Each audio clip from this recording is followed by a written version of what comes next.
do, let's see, first do this and do this, and then I'll do this and SZ, oops, SZ, and SG, I call it. There we go.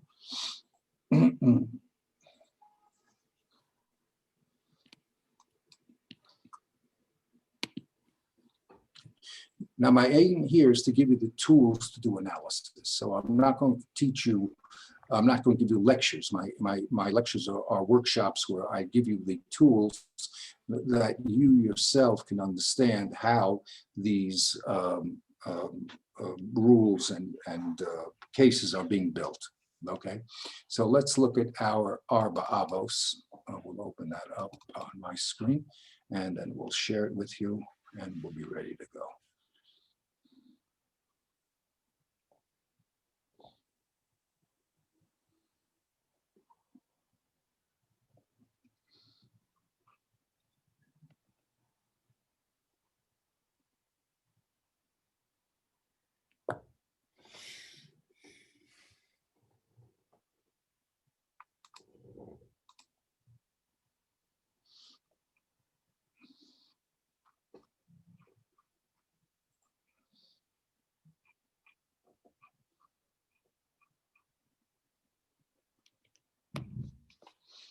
Okay, I'm just going to go here, and hopefully I can go here, oops, and do that, and then do share screen, and I believe that will do it.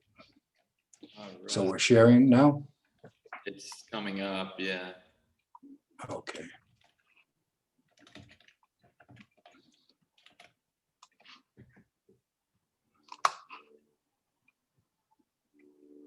Beautiful. Okay, so we're all on the same page, as they say. Okay. I must emphasize that people really should go over this little short list of ideas. It's a very, very important introduction. It'll be the basis of a lot of learning that we do. Okay, so very quickly again, we have to talk about words, physical black and white words, and concepts. So that's two different ideas. A concept can be clothed in different words. I can call you Mr. Smith, I can call you Avram, I could call you Abraham, I can call you a lot of things. So just like I can call you a lot of things, concepts can have different names. So I always have to look at what the words are, the physical words on the page, and then I have to look behind the word to understand what is the concept it's talking about.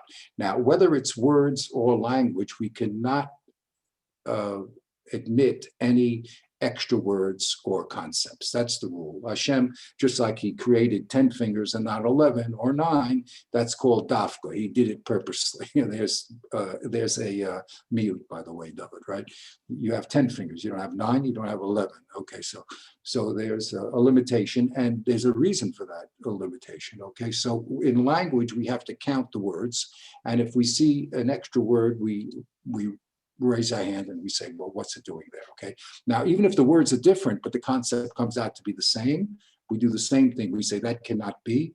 We're missing something. We have to go back and study it more deeply to see that there's a subtle difference between concept A and concept B, words A and words B, even though it's the same concept, it must be a different concept also. So that's the first thing we look at. We have to say extra words or extra concepts. The second thing, everything that we talk about has to be a new idea that you wouldn't know from somewhere else. Okay, so Hashem is never going to tell you that it's hot outside, okay, or the sky is blue, because that's obvious, everybody knows that. But if he does say it, then we know that there's a chiddush there. So the Gemara at that point always says Peshita. What's being said is obvious. We know that already. And we always say, wait a minute, no repetitions. And not only no repetitions, but everything has to be a brand new idea. You would have thought the opposite or the alternative. And that's why this is being said. That's called a chiddush, something new. And the third thing, we have to demand a consistency. So whenever we see any changes of language or a change of law or a change of concept, we have to raise our hand and say, what is the transition between concept A and concept B? And why did the language change from language A to language B?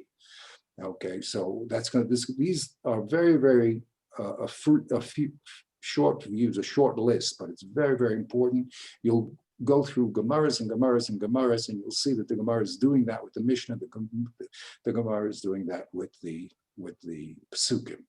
Okay, they're always making sure that they can account for every word and every letter of every word. Okay. Now, the last thing he tells us to do is to investigate things. Don't, it says, Pesi ma'amin b'kol davar. A simple person believes in everything. Whatever goes in, he says, yeah, that's true. You have to be critical. And you have to develop critical thinking. So when you see some sort of explanation, not only do you have to observe it, but you have to dorish, you have to explain it, you have to investigate it, and you also have to ask questions. You have to be interested and bring up questions that, of course, are relevant to the communication that we're being talking about, okay? And in the end of the day, no matter what the communication is, we have to break it down to a essential point of a case in a law, put it that way. That's the easiest way to talk about it. Okay, the Torah is always talking to us in cases in law.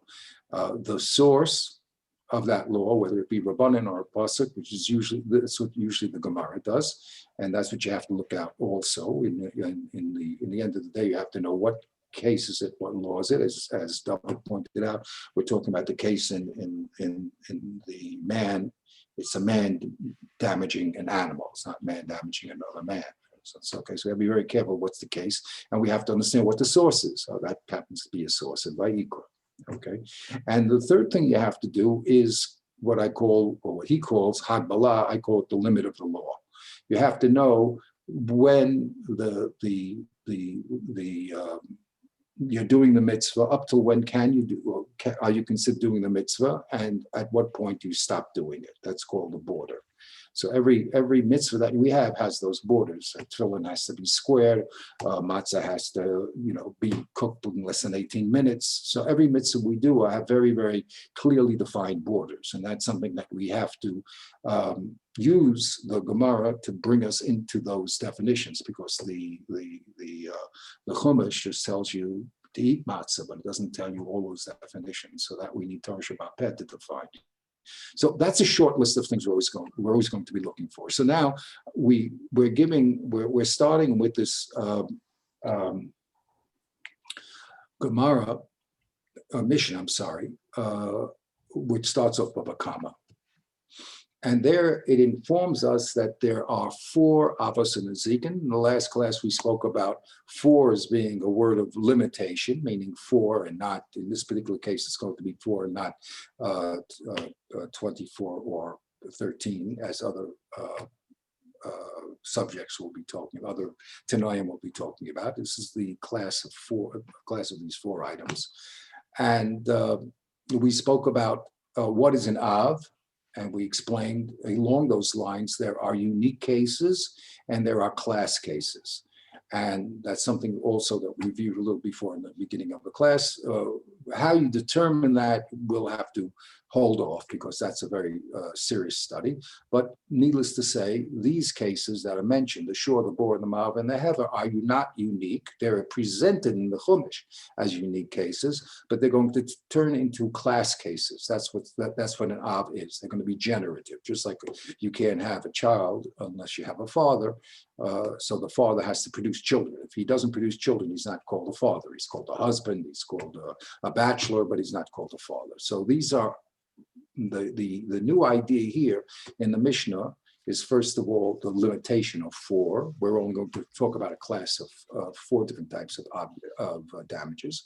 And 2, we're only going to talk about the damages which are generative, which are class damages. Okay, so that's the word avot. And then we just pointed out a grammatical point that in Hebrew, the proper grammar should be mazik. And a mazik is a damager. A nizak is something that becomes damaged. And we didn't explain that. We can look at around a future point in time to explain that. We just made that observation. Okay, then we went to the next statement, which spells out the group that we're going to, the group of four that we're talking about. It's going to be the shore, the boar, the mava, and the hever. And we said that there's a difference of opinion here about two of these items, the mava and the shore. So we're going to have to account for both of those. I mean, not us, because we're just too little, but the Gemara and all the Rishonim always, when they speak, will be handling both those systems, okay? Because they both have to be consistent throughout all our discussions, and depending upon which four you're talking about, the discussion may shift and change. So that's just a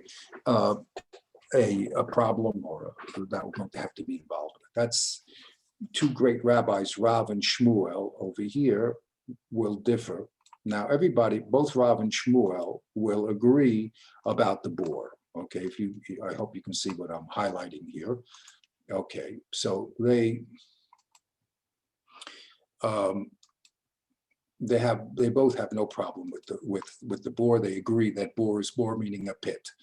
They also have no problem with the word hever, like we spoke about. Beer chametz means to light your chametz on fire. It actually just means to consume, and fire is often referred to, the concept of fire, as something which consumes.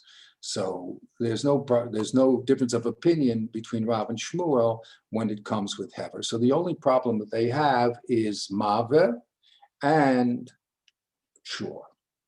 Okay, so the first person that we spoke about was Rav, and he holds, as we spoke about a few minutes ago, that this mav is talking about man damaging a animal. And when he talks about shore, it's talking about all the different types, the way a shore and ox can damage. Okay, a shore can damage an ox. We're going to be looking at these pasukim, but first I want to go to the Mishnah, then we'll go back to the pasukim. But a shore is spoken about, an ox is spoken about in the Torah doing three types of damage. You can use its horns to gore another animal or another man or woman or child, but it can use its horns. It can consume things with its mouth, eating. And the third thing you could do is trample on things. So the code words or code phrases we're going to use in the Gemara in referring to those three pasukim is Karen, Shane, and Rego. Karen means a horn on the ox's head. That's what he uses to gore. Shane means teeth. That's what he uses to eat.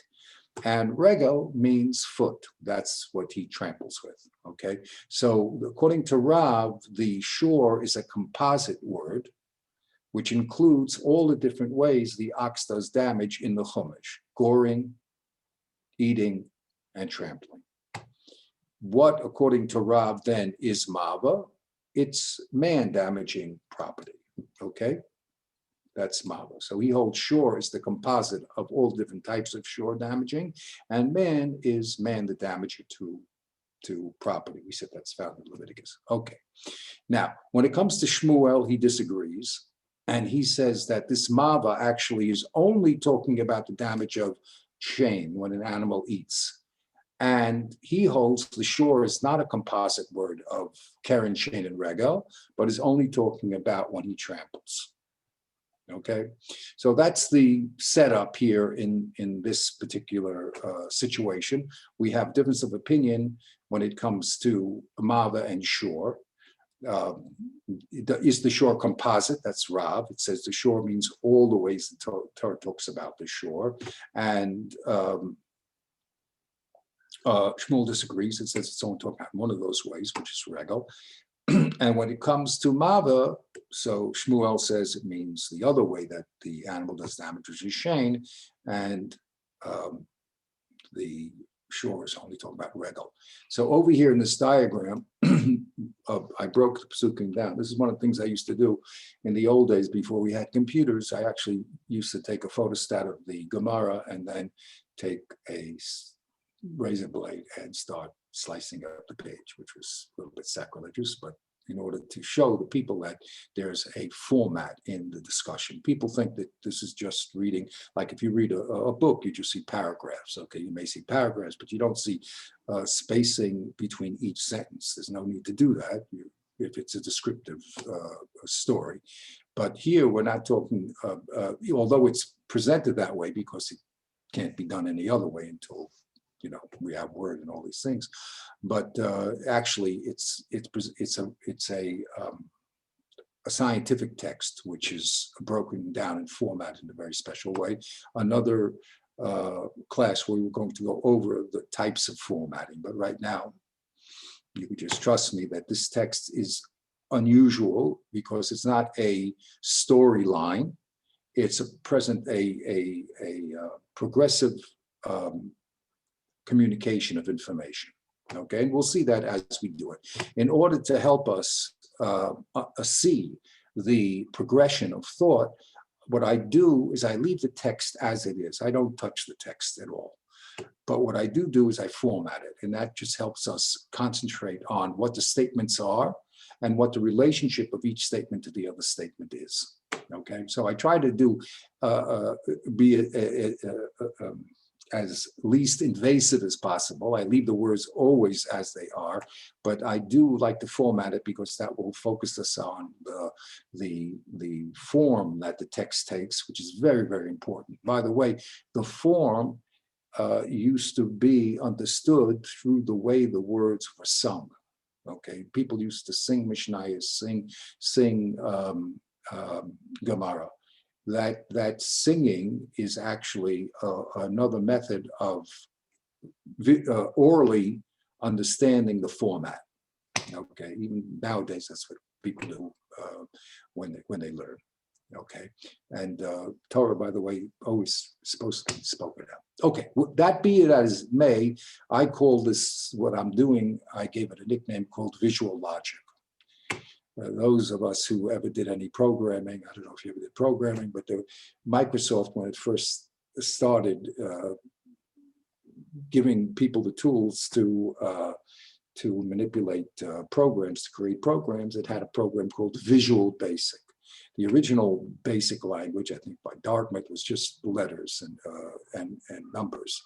But they realized that they could help people who are programming systems by having a visual interpretation of those numbers, and they created something called Visual Basic. So I hijacked the word Visual Basic and I call what I'm doing visual logic, which means I just format the text so that we can actually see what the statement is, what the objection is, what's the resolution of the objection, what's the conflict presented by that resolution, and so on. So actually, when I first did this, I almost fell down. I wasn't aware of it. I mean, I just learned like everyone else naturally. But when I physically broke up the page and I saw this very, very beautiful, formal way of presenting the information, I was really stunned. And I've been doing it ever since, not only in the Chumash, but in the Mishnah and in the Rishonim and in the Achronim. Everybody has been trained to present information in this formal way.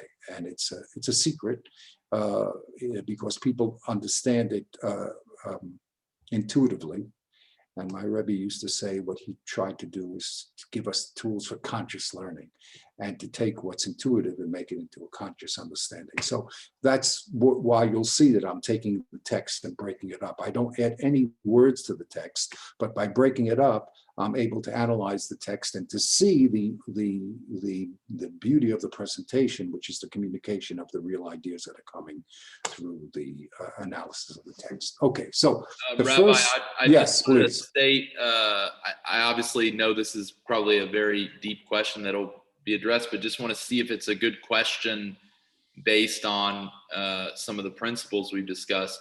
So Rob says that Shor includes Karen, Shane, and Regel, and Shmuel says that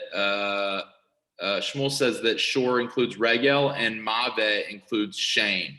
So we see Correct. that Karen is not included by Shmuel. That's correct. I would say that's difficult to say that like a Shor doing damage with its horns. It's almost saying that is not a form of damage. It's Okay, I would, first of all, your question is such a good question that it's asked by the Gemara. Okay, but your answer is not answered that way by the Gemara. Okay, okay. the Gemara is interested in why Shmuel dropped out Karen, and it understands. By the way, everybody knows the Pesukim. There's no one that disagrees that the shore in the Torah is talking about a goring shore, an eating shore, and a trampling shore. That's all given information. And everyone knows that there's a pasuk that says an Adam damages a shore in Vayikra. Everyone knows that information. The question is, what is the gavul? That means, what is the border of our discussion here in the Mishnah? Okay, what are we focusing on? Actually, there's going to be 24 different pesukim in the Torah that talk about damage.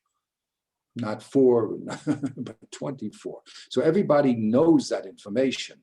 However, we are going to focus down from that 24 to these particular 4. Okay. Now, why does Shmuel not include in his 4 the Karen? So Shmuel tells you the focus of our Mishnah is only damages which pay in full, even on the first time. Karen, which is a goring, actually first pays half damages, and then after 3 times, the owner of the ox that did the goring pays full damages. So since that's a different category, he left that. He didn't want to talk about that. He only wanted to talk about animals which on the first shot pay full damages. Okay. Then the Gemara says, well, where does he talk about? And he says he learns it in the next Mishnah from some extra words. And Rav, of course, disagrees that those words should be interpreted that way. But that type of, you see, once you have the observation, you're set up for the solution. And I always tell people, always make a hypothesis. When you see something strange, manishtana, say an idea. Then research it. That's exactly what the Dr. Gemara tells us. Then research and see if your idea really holds water or not. But it's always very good to first observe, to be an observant Jew, and secondly, to create a hypothesis. And then you have to check out your hypothesis if it really holds water or not. So what we're doing is very similar to what the scientific method is. And that's, we're not doing it. This is a method that the Torah always uses in its quest for true understanding. So good question. And we'll have to get into all the details later on, but that's basically the difference of opinion. What is the scope of this discussion? Okay? So that's what we did more or less last time. Now, we said here that when we talk about Shinui Lashon does not only mean that we change a word, but Shinui Lashon could also mean that we have problems with the presentation, the order of presentation. So when you look at these items, no matter if you're Rav or you're Shmuel, it's very strange that the Mishnah laid out A, B, C, D in the order that it did. Okay, let's take the most radical, Shmuel. Shmuel starts with Regel, then goes to Bor, and then goes to Shane. Well, this is inside information. Regel and Shane are in the same line in the Chumash. So how come he breaks the Regel and the Shane, the 2 animal damages, with Bor in the middle? It's very strange, correct? So that's a question of why did the Mishnah present the information this way? It doesn't seem that it has a neat sort order. Remember, I always show you this in Word. I don't know if I showed you here. This is A to Z is what they always talk about here. Sort by. What are you sorting by? Okay. So when you have 4 objects, A, B, C, and D, the shore, the bore, the bottom, and the heaver, a question is always asked, what is the sort order? Does it make sense? If it makes sense, no problem. If we went from, for instance, let's say according to Rav says Mav is man. Man should be first. He's the most responsible. Either go from the most responsible object to the least responsible, or vice versa. But here, all of a sudden, we go from the shore to the bore, and man is in the middle. So what is he doing there? So we have the first observant Jew question is, what is the foundation of this particular order? Why did we go? And that question is asked both on Rav and Shmuel, because Rav, we said, starts with Shur, and then he goes to Bor, then he puts Adam there, and then Aish. Adam is in Vayikra, and these three are not, and Adam is the most responsible, either start or finish with him. And Shmuel, we said, starts with Regel and introduces Bor, and then goes back to Shane. He has an animal damaging, interrupted by the pit. Why is he doing that? Okay, so that's a very, very serious question. I'm fortunate to talk about it. Again, my aim to you is to give you the tools to begin to observe, to ask the right questions, and the solutions to those questions you'll see either Rashi or Tosfos or Rashba, the great Talmidei Chachamim who are very sensitive to the text are going to bring up those questions. But if you're not aware of the questions they're bringing up, then you miss half the action. Okay, my Rebbe used to say people go to a concert, hear 74 whatever piece orchestra, and they hear a lot of sounds. It's only the professional that can hear the harmonies and the differences between the wind section and the string section. So the same thing when it comes to learning Torah. Every child learns Mishnah, and we hear the Torah read every week, but you have to develop a sensitivity to how the Torah works to communicate ideas. Because remember, this is from the Kodesh Baruch Hu. We're talking to God here. Or put it this way, he's talking to us. And Hashem is very, very, very exacting, not only in the physical world, but in the world of Torah.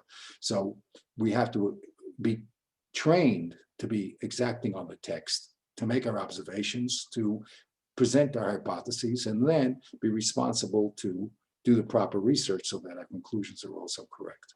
Okay, so this is one of the big problems that people have. Rashi and Tosfos' grandchildren is on what basis is this order? Rashi says the basis is the way it's presented in the Chumash, because the Shur is the first item presented in the Chumash, and Tosfos goes to town with that. There's a whole big world that I'm not going to get into. I'm just opening up the question. Okay, so that's the first thing. We have Arba Avos Nazikin. That's going to be the scope of our discussion. These four Avos, what are they? The Shur, the Bor, the Mav, and the Hever. We have a discussion about Mav and Shur, what it is. But then the Mishnah goes on to stage 2. What does it say here? Maybe, David, you read this a little. I like a little participation. What does the Mishnah say here? We got 2 Davids. Oh, yeah, well, go ahead. Eddie, David Rachman. Okay. All right, fine. Lo hare ashor ke hare hamavet. So translate that to our friends out there. I'll try. It's like, behold, it's not, the shore is not like the mavet. Okay.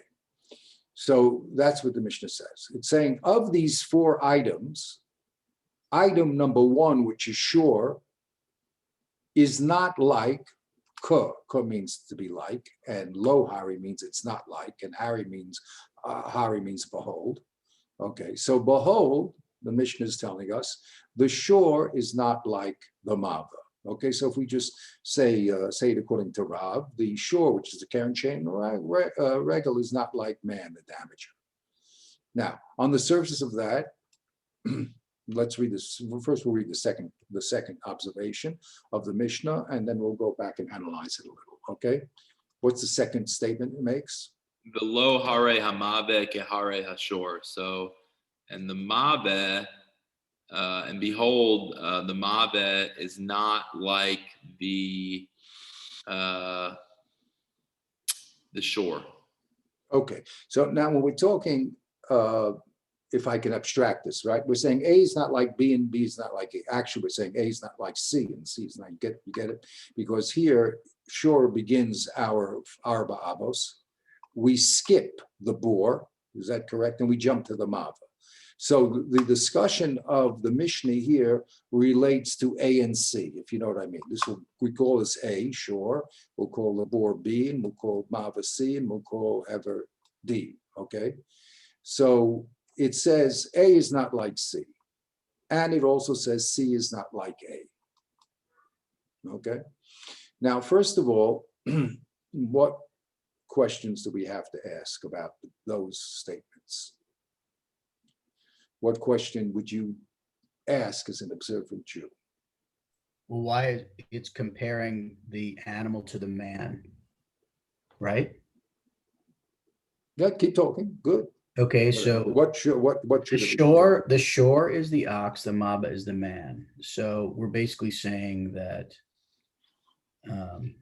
in the two cases, you can't compare what the ox does to what the man does, and you can't compare what the man does to what the ox does. Well, I'll ask you a very silly question, right? Go tell your wife, well, what did you learn today with Rav Chaim? He said, I learned that a man is not an ox. She looks at you and she says, I think you better go to a more advanced class. Well, I mean, basically we're saying that you can't, I'm trying to be specific with what the language says, because if we're dealing with A and C, we're talking about the subject. We are not addressing the verb. We're not addressing the action, and we're not addressing the outcome, which are B and D. Therefore, we are saying that how we define the subjects, how we define the subject is different based on the fact that A and C are different. That's just all I got right now. I mean, I could go deeper, but I think if I go deeper, I'm just digging my own hole of. Well, it's actually, I like to get into trouble, because when you get into trouble, then you begin to see the light. Actually, you dig so far down, you get oil. Okay. You guys are from Texas, right? But okay. Okay. So if I dig deeper, I'm saying that, yes, that an ox. Okay. So first of all, the A is not like C, meaning that a thinking person who has the ability to discern and to do things and different actions is going to be judged differently than an animal that has an involuntary or voluntary reflex that is not thought out. And therefore, how we judge the problems and who's the responsible party, it's going to rely back on A, because it's the Abba of the issue. And so therefore A will be responsible for the actions of C if it owns it, but C cannot be responsible for the actions of A, because C is a subsection of A, and C also doesn't have the decision-making ability that A has. very good, excellent. I like that. It's a very good hypothesis. Okay, it's important to make hypotheses. Okay, so it is telling us that if we had the law in A, we wouldn't know the law of C, right? We don't know why, but it's saying that if the Torah only wrote the law in A, I would not say that that's the law in C. And if the Torah wrote the law in C, I would not say that would be the law in A, correct? That's what it's saying, which means that these are unique cases. Now, I'll tell you a little trick that I use. If you want to know what a chiddush is, because it doesn't look, I mean, that's a chiddush, but I mean, if would you think that man has the same law as animal? Would you think the responsibility of man is equal to animal? No. So what's the chiddush here then? Obviously, if the Torah wrote Shiur, so of course I wouldn't know man, or the other way around. Let's say if the Torah said man is obligated, would I say an animal is obligated? No, the owner of the animal. The difference is that's where it goes back to why it's A and C and why it's an Abba. Oh, good. Yes, so the C is a subset of the owner.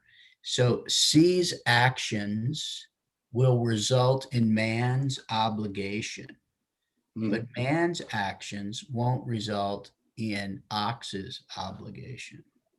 Because one is the owner of the other one. Correct. Correct. Nice idea. I like it. Okay. Whether it's true or not, I'm not taking a position, but it's a good idea. You have to train yourself to make hypotheses. It's very important. Okay. All right. Let me ask you something in logic. If A is not like B, isn't B not like A? That's what I'm wondering. I'm wondering why we need the second sentence. I mean, in addition to everything we've been discussing, if we say that the Shiur is not like Amar Beh, then Why do we need to say a marba is not like a shiur? Wait, Right. but B is a Okay. pit. B is a pit, correct? No, I'm talking about C here. A is not like C. Oh, why is C Right. not like A? Well, once I know that A is not like C, shouldn't I know that C is not like A? Yeah, but If I tell you, I thought you threw B in the equation there and threw me. no, off. no, let's get rid of B because that's going to be one of our problems. Why do we skip over B? That'll be a problem. Okay. That's a question that we have to ask through observing the text. Why do they skip over bore? Why don't they say the shore is not like the bore is not like the shore? They say A is not like B and B is not, but they didn't do that. So we have to ask that question. Okay, it's a valid question. But here we're saying, wait a minute, here this text says not only is A not like C, but C is not like A. So Josh says, okay, wait a minute. If a flower is not like a man, so a man is not like a flower by definition, no?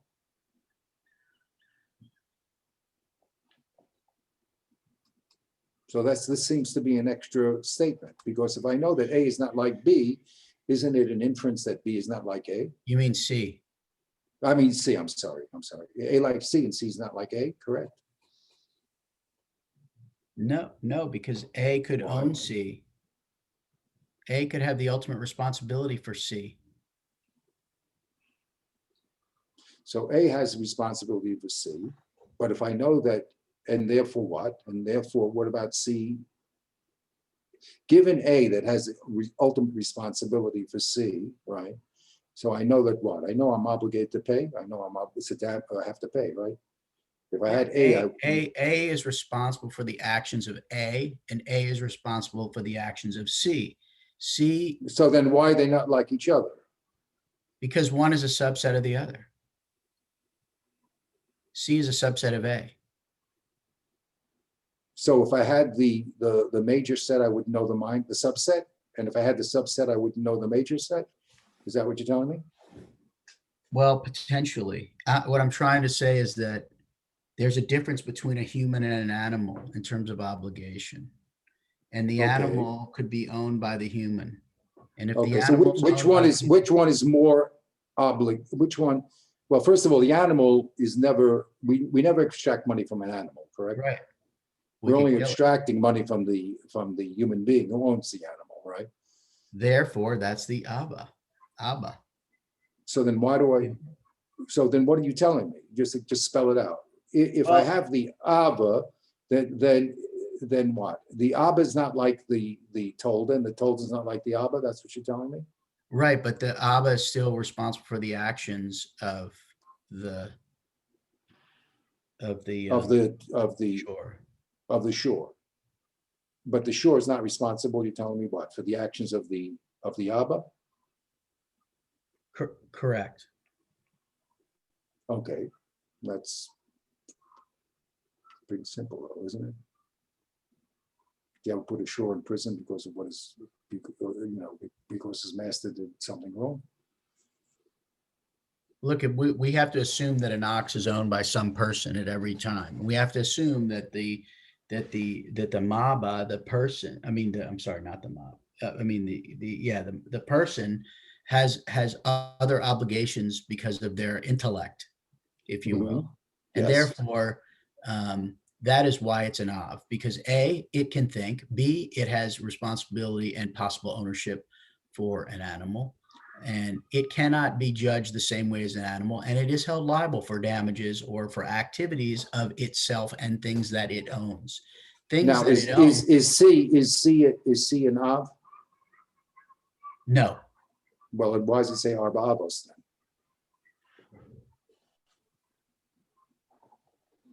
Arba Avos, four fathers. Why does it say? Okay, that's a good question. I don't know. I'm a little out of my element, Donnie. No, it's okay, good. I'm not trying to, I'm just trying to get you involved, okay? And you have to get involved. Involvement is very, very important. That's why I told you in Pesach. We're always asking these questions to get people involved. Right. Okay, once you're involved, then you can go further and deeper into the issue. Anyone else have anything to say about if given A is not like C, isn't it true that C is not like A? So that's the kasha on the floor. It seems that it's obvious. Just tell me A is not like C, and in an inference, C can't be like A because you just told me A is not like C. So C can't be like A because A is not like C. So C, that's called a mukhrach inference. That's a definite inference. Okay, so What I'm thinking of is kind of like a Venn diagram and trying to put it into maybe like English. Like if we say like, you know, all Americans are not Israelis, is that the same thing as saying that all Israelis are not Americans? You know, putting it into, I mean, I guess we could probably make the argument that those two statements could mean different things. I'm just trying to think of the details as to how we could. Oh, very good. Exactly.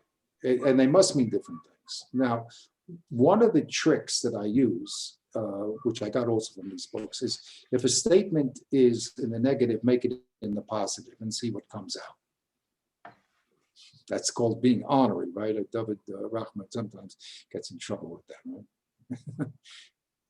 Don't say the opposite of what I'm saying. No, actually, you should try to say the opposite of what you're saying, and you'll get a very interesting chiddush by saying the opposite. So the chiddush here would be that you might think that the shore is equal to the mava. And the chiddush of the Mishnah is it's not so. By affirming the distinction between the shore and the mava, the Mishnah is telling us a chiddush that they're not similar. You might think that they are similar, and the answer is they're not. Okay, so the question is, why would you think that they are similar? That will be the question on the floor. So I'm going to give you a little bit of background information to help us understand that question. Okay. The Torah, when it talks, we started talking about this idea of Torah, pasukim which are expansive and are limited. Okay. Now, all these four avos, by the fact that the Mishnah calls them avos, means that they're expansive. They're not words of these four cases in the Chumash are not unique cases, but are class cases. Now, as class cases, you might ask, why do I need four different categories of class case? Let me just have one class case, and that should subsume all the subcategories. Now, whichever one you think is, for instance, the least, let's say we look at here at a group of four items, which one might you think you'd be least obligated to do? Well, let's throw out that the shore, which is not a moving animal or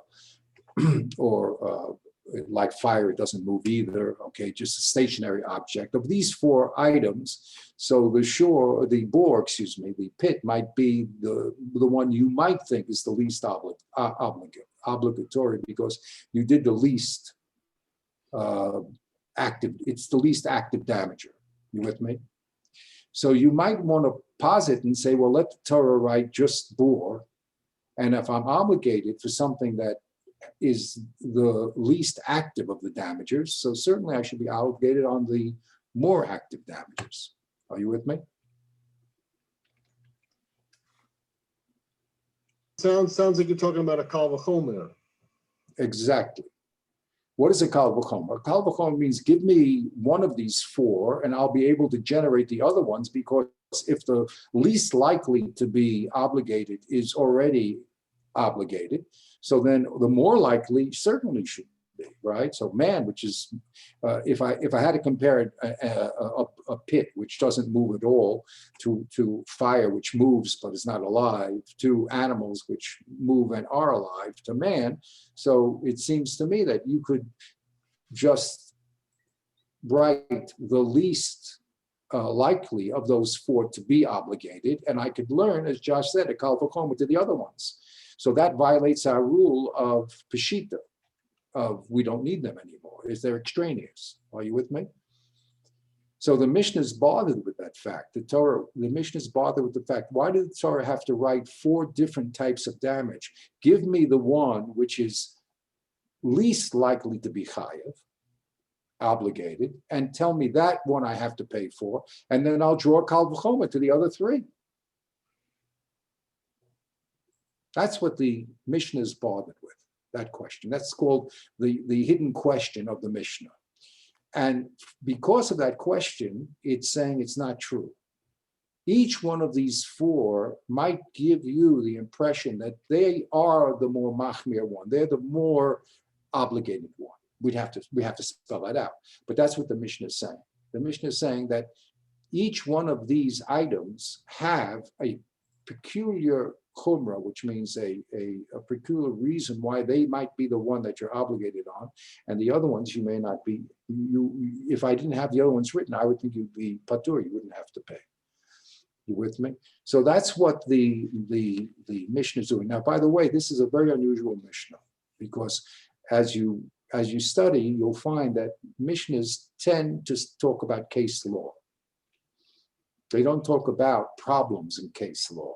So this is a very unusual starting off Mishnah, because it's actually, we know the four cases that they're talking about, but it brings up a problem. Why do we need four cases? So it's a very unusual Mishnah, okay? But that's really what the Mishnah is trying to do. The Mishnah is trying to explain to us that we need four cases because each one of these could have been written, and if they were, I would not necessarily have made the other ones obligated. Not necessarily. Okay, now, all the reasons, that's called the factors, in these cases, why I would not make that assumption, why I'd say, the board be chayav, but maybe not man, or the man would be chayav, but maybe not animal, that's all going to be discussed in the Gemara. Okay, we could think about it, but I'm just giving you a heads up that the Gemara, that's a very, very primal and important discussion that the Gemara is going to have. What are the factors? What you understand the factor means, what is the factor that's causing the obligation in each one of these cases? Okay, that's going to be a very essential discussion in the Gemara. And do we need all four of these factors? Just tell me the least one, like the boar, which doesn't move, and tell me I'm obligated to pay for damage. So then certainly fire, which is movable and does damage, I should be obligated. Certainly an animal which is movable and alive, I should be obligated to do damage. And certainly a man, which is an animal movable and a man who has consciousness, I certainly should be able to, okay? So when I analyze these four cases, the Mishnah is very bothered looking at the Chumash and saying, wait a minute, why do I need all four cases? And it just indicates that if you look into them deeply, you'll see that if I had one, I would not necessarily know the other. If I had Shiur, I wouldn't know Mava. If I had Mava, I wouldn't know Shiur. So let me give you just one example that's brought down. Okay, I can't go through all of them, again, because my aim here is just to give you the tools and the knowledge to begin to study. But I'll just give you an example. According to Shmuel, we said that it really means the regel is not like the shame. When an animal tramples, it's not like when an animal eats. So now the Gemara spells out, what does it mean when an animal eats, let's say. When an animal eats, that's a class case that anytime your animal gets pleasure to do damage, then you have to pay. In other words, if you know that your animal likes to eat food, then you have to fence him in or put him on a leash, because you know that if he smells some food in your friend's yard, he's going to go there and eat it, right? So it's your obligation to watch out that your animal doesn't get activated by his natural desire to eat, okay? Also, that's called shame. Now, also an animal, when he walks, is not conscious of other people's property. So if he goes into another man's property and the person has a beautiful Ming vase there, just delivered to him by Amazon, and he steps on it, he doesn't know what he's destroying. He's just going from point A to point B. So he's always walking around. But you, since you know that your animal has a tendency to wander, have to either put him on a leash or put him in a corral, because if you let him wander, he's going to trample on someone else's property, okay? So those are the two qualities that the Mishnah, according to Shmuel, was talking about, the trampling animal and the eating animal. And what the Mishnah is trying to say is, I need both those pasukim. I have to know that I am obligated on the trampling animal and on the eating animal. Why? Because if I only had one, I would come to the erroneous conclusion that one of them actually would be more reason to give me an obligation to watch than the other one. So for instance, an animal is hungry, right? So you know he's going to be running around and looking for food. So that one I would say it's obvious you have to watch. But just because an animal walks around, sometimes he walks here, sometimes he walks there, he's not necessarily going to do damage by walking around. So if I only had the case of Shane, I would say that would be a higher level case. And you're only obligated at the higher level when you know that the animal has a taiva, an instinct to eat and therefore to do damage. But I would not necessarily say regel would be higher. So maybe you're putter on regel because it's not a strong desire that the animal has. The other way around too, if the Torah only wrote regel, I would say, okay, animals are always walking around and I have to watch it from wandering to other people's property. But eating is sporadic. Sometimes the animal has a taiva to eat, sometimes not. What am I supposed to watch my animal all day about eating? And sometimes he's hungry, sometimes he's not. So I don't have to be so careful about the eating. So the walking, which is something that he'll always do and always damage, that's the one I'd be obligated for. But eating, which is sporadic, which depends upon his emotional state of hunger. So maybe I would be putter. So because the Torah knew that you might a person reading the Torah would come to the wrong conclusion and say one of these two is actually more responsible than the others, and therefore make a patur, the Torah had to write both of them. Okay, so that's really the deep level of the Mishnah. And we can go through all of them. Of course, we're not going to because of limitations of time. But that